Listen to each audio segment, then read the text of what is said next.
What are your strengths and weaknesses? Sir ये सबसे चूतिया सवाल है सर. सबसे पहले तो स्ट्रेंथ है ही नहीं. In English, please. I'm telling you. Why will I tell you my weaknesses? मैं आपको अपने स्ट्रेंथ वीकनेस के नाम पे बताऊंगा. You know, जैसे English. I'm a perfectionist. मैं वर्कोहॉलिक हूँ. मैं इनोसेंट. English. चुप बैंक क्या लौड़े? क्या इंग्लिश इंग्लिश इंग्लिश लगा रखा है बे? 4 साल का था मैं जब मेरे पापा जबलपुर में किसी हलवाई के यहां काम करते थे. खुद तो कभी स्कूल गए नहीं, इसलिए अपनी गांड घिस घिस के मुझको स्कूल में भर्ती करवाया. अब कहने के लिए तो वो इंग्लिश मीडियम स्कूल था, लेकिन साले हमारे टीचर लोग खुद हिंदी में बात करते थे. हमारे स्कूल के लड़के एक दूसरे से यो व्हाट्स अप डॉग ऐसे बात नहीं करते हैं. क्या भौंक रहा है तेरा लंडा आजकल है? ऐसे गले मिलते हैं.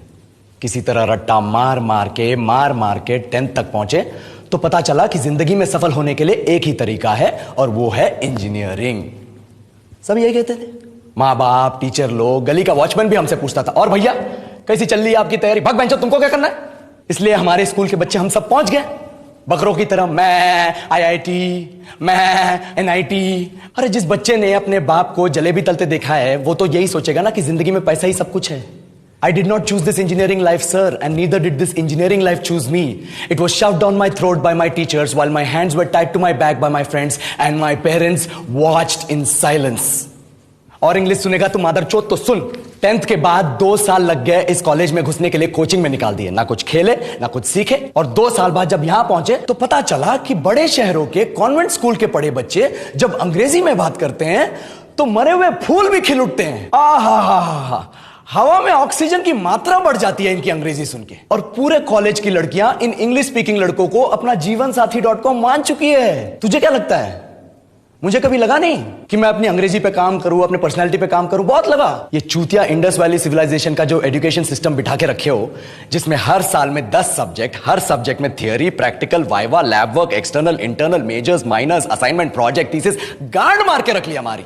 महीनों तक नहाना भूल जाते हैं हम लोग और फिर हमारा परसेप्शन बना देते हो कि हम ऐसे ही रहना चाहते हैं. अबे साल में एक बार कल्चरल फेस्टिवल आता है, एक बार. उसके लिए भी प्रोफेसर से भीख मांगनी पड़ती है. अरे बिना इंग्लिश बोले, बिना लड़कियों से बात किए कौन गांडू रहना चाहता है वैसे? पर टाइम कहां है कुछ सीखने के लिए? लगे पड़े हैं कोडिंग सीखने, 3 लैंग्वेज सीख रहे हैं अलग अलग इंग्लिश छोड़ के. लेकिन जब प्लेसमेंट्स की बात आई तो सबको एप्टीट्यूड चाहिए, पर्सनैलिटी चाहिए, इंग्लिश स्पीकिंग चाहिए. It is not that we can not speak English, sir. We are just very conscious of our diction and our pronunciation and we are not confident to speak in front of anyone else. If the curriculum was a little bit diverse, if the engineering colleges in our country focused on our all round development instead of functioning like a goddamn factory that is just mass producing robots by killing their dreams and handing out degrees, I would not be sitting here in this pointless HR interview, the likes of which exist only in our country. ये लो sir, बोल दिया मैंने 4 और line अंग्रेजी में. अब बताइए, क्या मैं आपके मल्टीनेशनल कंपनी के लायक हूं? Do I have the potential to be a slave of your esteemed organization?